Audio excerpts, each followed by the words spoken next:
Namaste. I pray for you. The Yoga Sutras of Patanjali.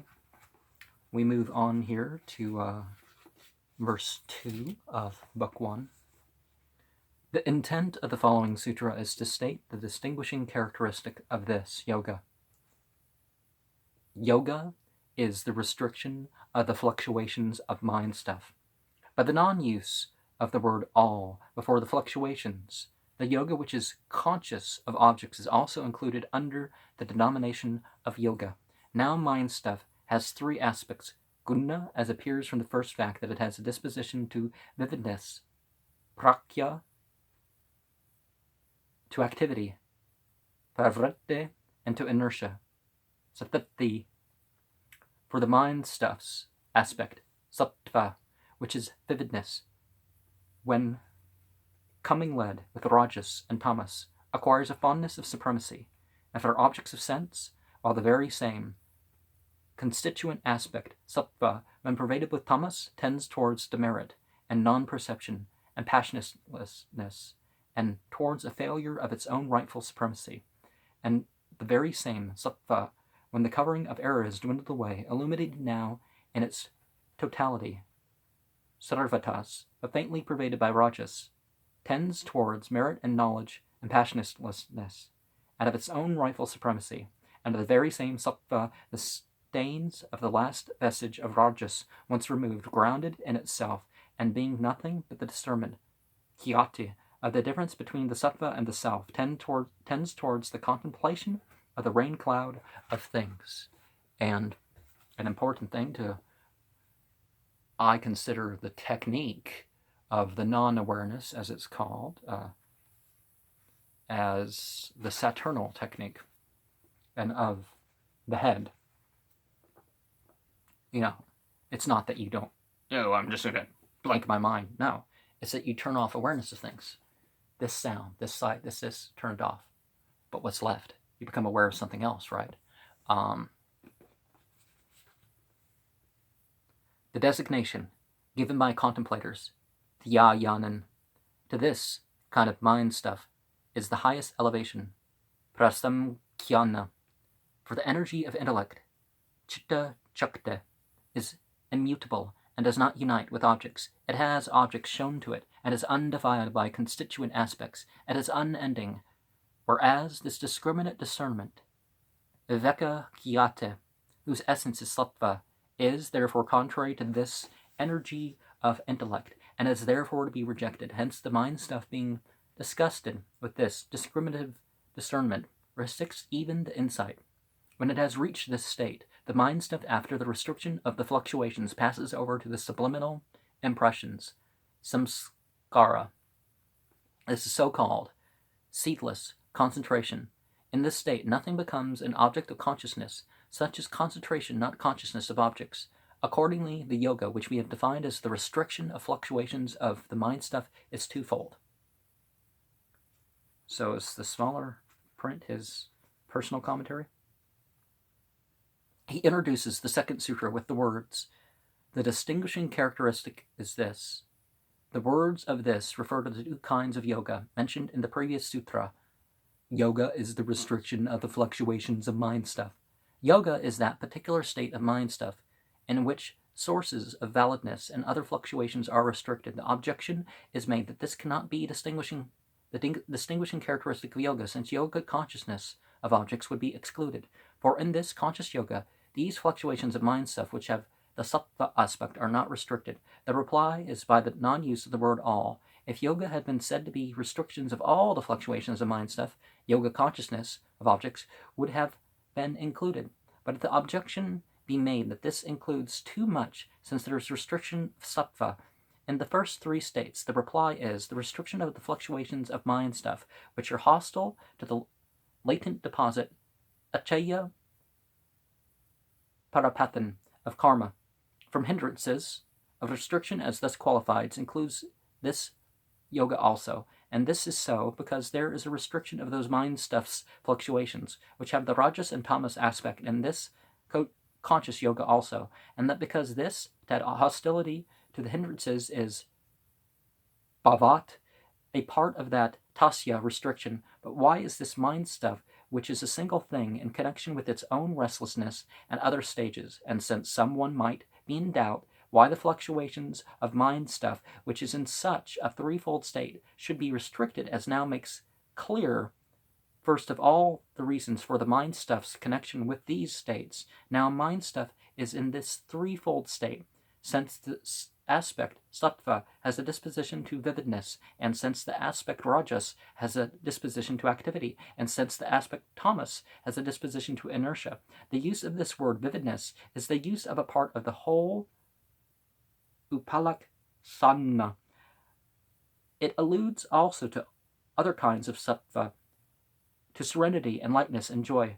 Vritte, an activity, alludes to other kinds of rajas, to pain and grief. Inertia is a property of the tamas fluctuation and is opposed to activity. The use of the word inertia is a partial expression for heaviness and covering of dejection and similar states.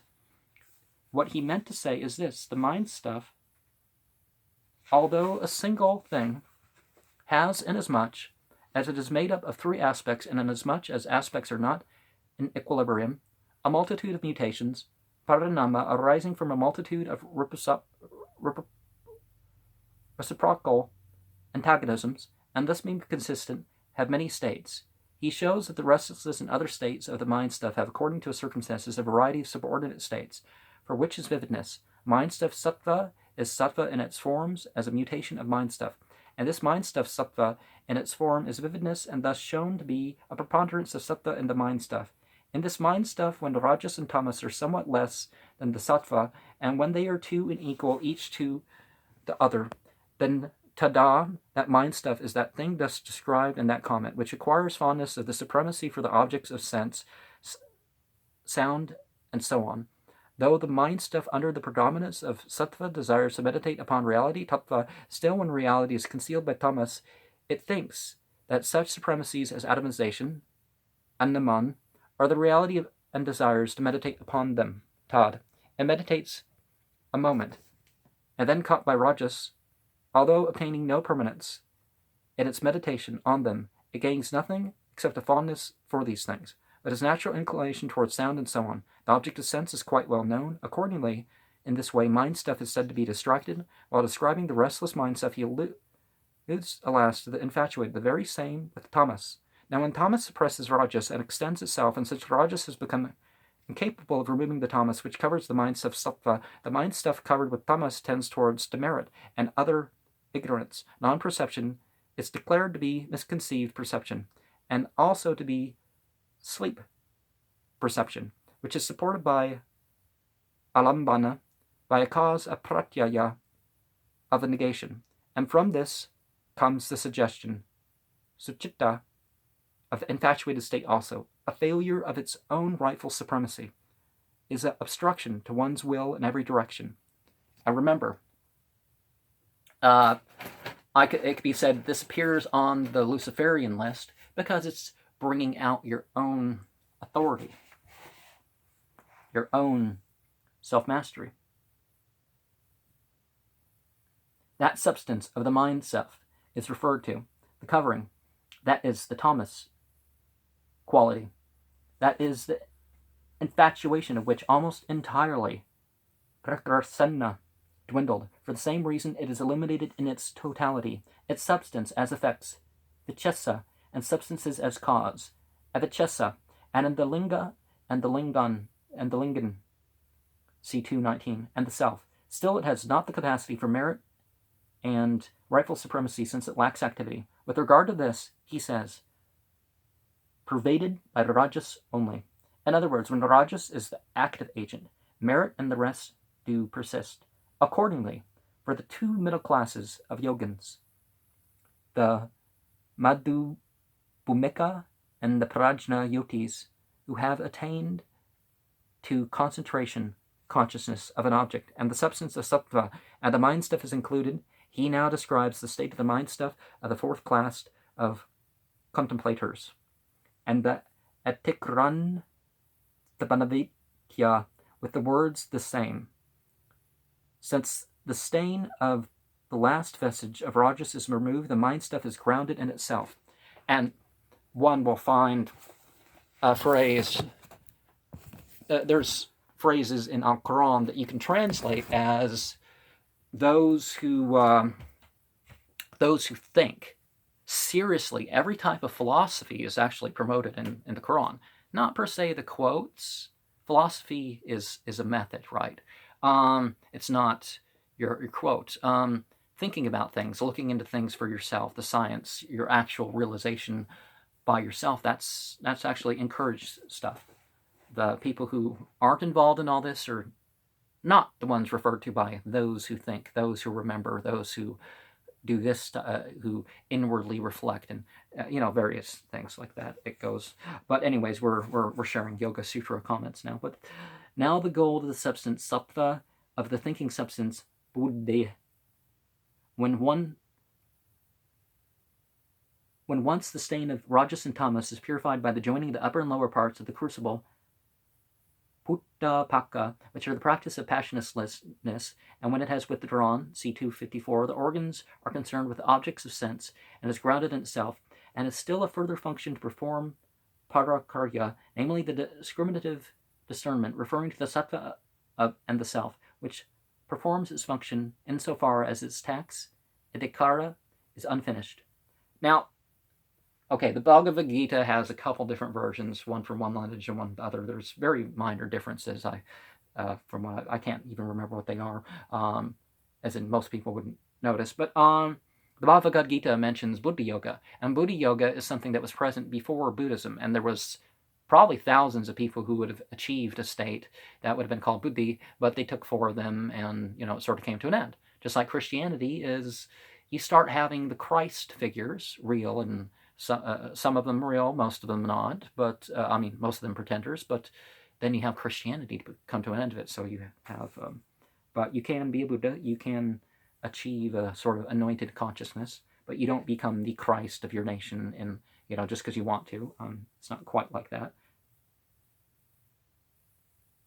Now the goal of the substance, sattva, of the thinking substance, buddhi, the once part of the crucible, puttapaka, which are practices in passionlessness, and when it has withdrawn, 254, the organs which are concerned with the objects, parakarya, namely the discriminative discernment, referring to the sattvas and the self, which performs its function insofar as the text, adhikara, is unfinished. Adhkar is actually in Arabic is a word for meditation, but with this in mind, he says the mind stuff which is nothing else than the discriminative discernment, referring to the sattva and the self, tends towards the contemplation called the rain cloud of noble things. The rain cloud of things will also be described, 429. He tells what is perfectly clear to yogins with regard to this state in the words, "This is the highest, the mind stuff which is nothing else than the discernment of the differences between the sattva and the self, of which last until the rain cloud of things is distinguished by contemplators as the highest elevation." Now, as much as whether contrived scripture or revealed or in between inspired scripture is, it refers to a particular audience. It's meant to provoke certain reactions and conclusions and stuff. But you got to look at, okay, which audience is it intended to reach? Sometimes we're looking at a universal audience. Sometimes we're looking at a universal audience, but it's through the term, how those words would have been understood by that culture. That's not to say you can't bring in science and all that, because you definitely can bring in science into your. The rain cloud of noble things. He tells what is perfectly clear to yogins with regard to the state in the words, "This is the highest. The mind stuff which is nothing less than the discernment of the difference between the sattva and the self, and that which lasts until the rain cloud of things is distinguished by contemplators, is the highest elevation. And if one does not wish to make the distinction between the substance and its property, this elevation may be regarded as having the same office as the mind stuff. The mind stuff itself is the elevation, in order to introduce the concentration of restriction as a grounds for rejecting the discernment of the difference, and as to the ground for accepting the energy of intellect, he shows the excellence of the energy of intellect and the inferior value of the discriminative insight by the phrase the energy of intellect, and the following words: impurity has its essence pleasure and pain and infatuation, or even pleasure and infatuation give pain to the man of discrimination. 2:15. Therefore, like pain, they too are to be escaped. Moreover, the exceptional beauty also comes to an end, and so gives pain. Accordingly, that too the man of discrimination can only reject, since this same impurity and the coming to an end do not occur in the energy of intellect, which is the self, can be undefiled and unending. The objection is made: how can this, energy of intellect be free from defilement, if being aware of things which has their essence, pleasure and pain, and infatuation, it assumes their form, and how can it be unending if this accepts and rejects their forms? In reply, it can be said, it has objects shown to it. It, the energy of intellect, is that to which the various objects are shown. That objection would be sound if, like the thinking substance, Buddha, the energy of intellect assumed the form of objects, but it is the thinking substance only, which, because it undergoes mutations, parasata, sate, and the form of objects, shows the object to the intellect, to the energy of intellect, which latter, however, does not take their form. And when this happens, the self is then said to become aware of the objects.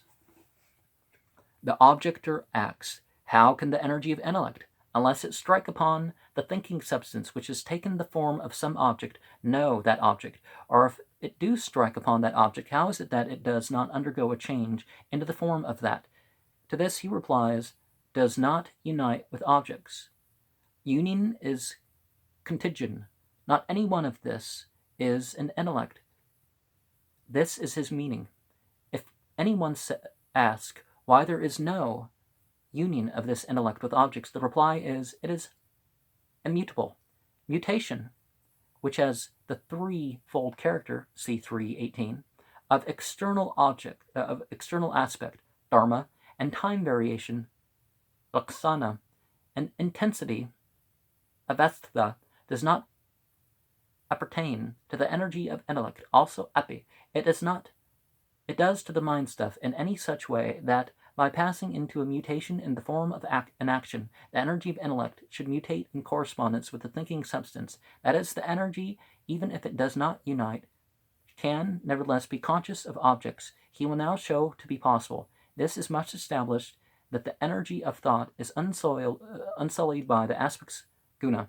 But it has been said that the discriminative discernment, since it has its essence, the substance of thinking substance, is not unsullied. It is therefore contrary to the energy of intellect.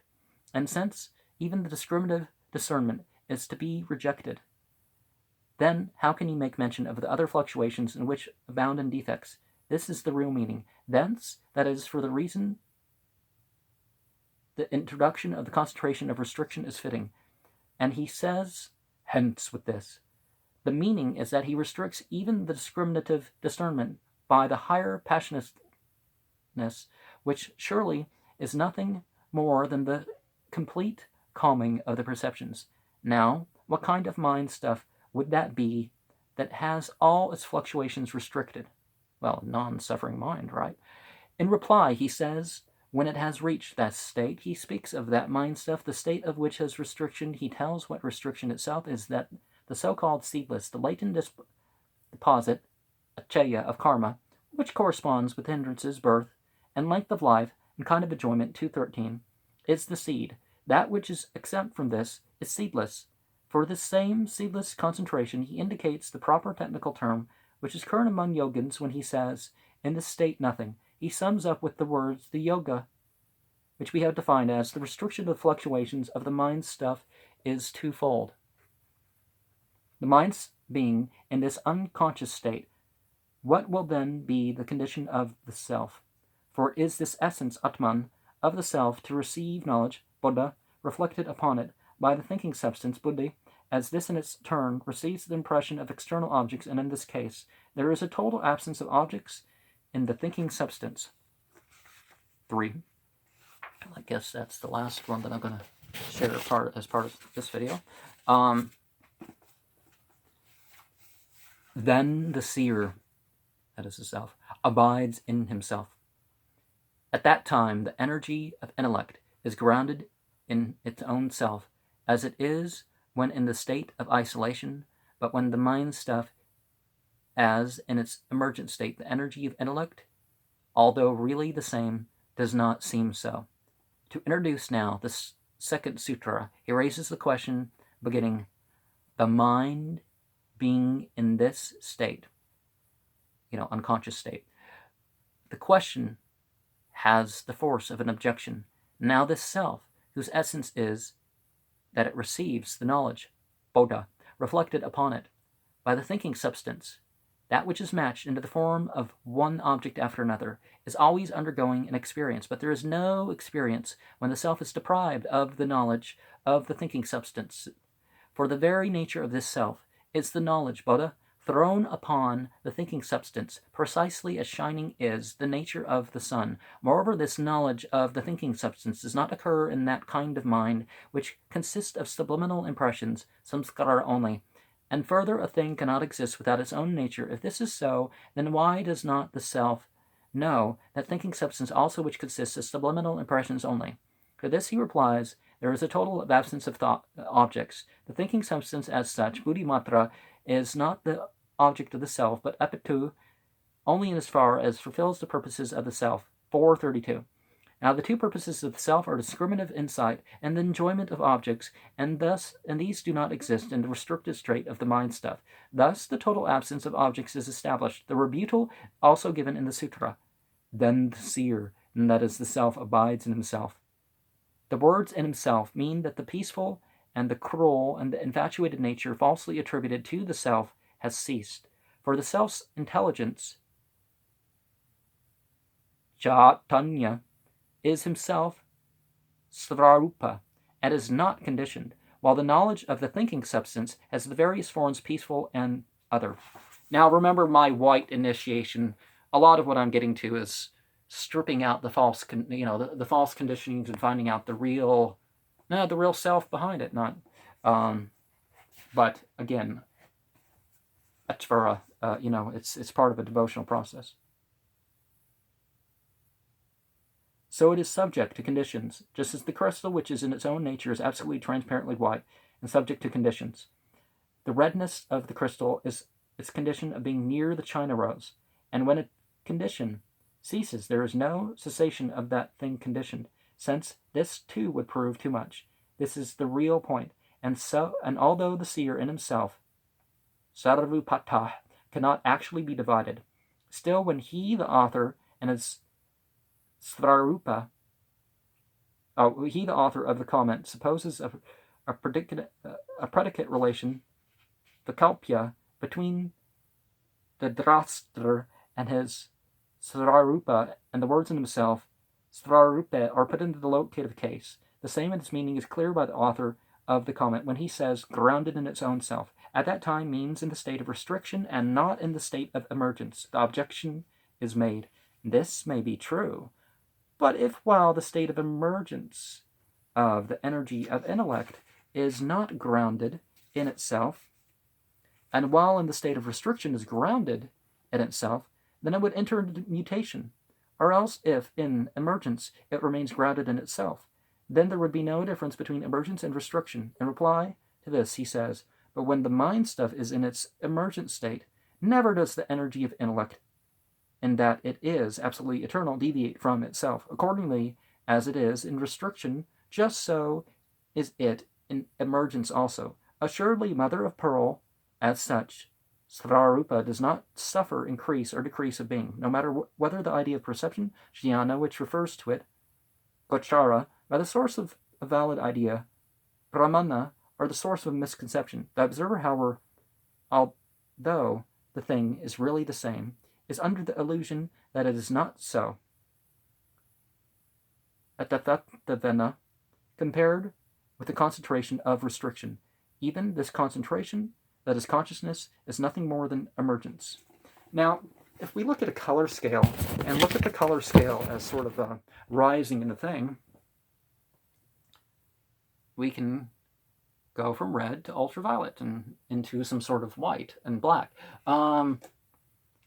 So an original vision represented by the color white, and a 1,000-petal lotus.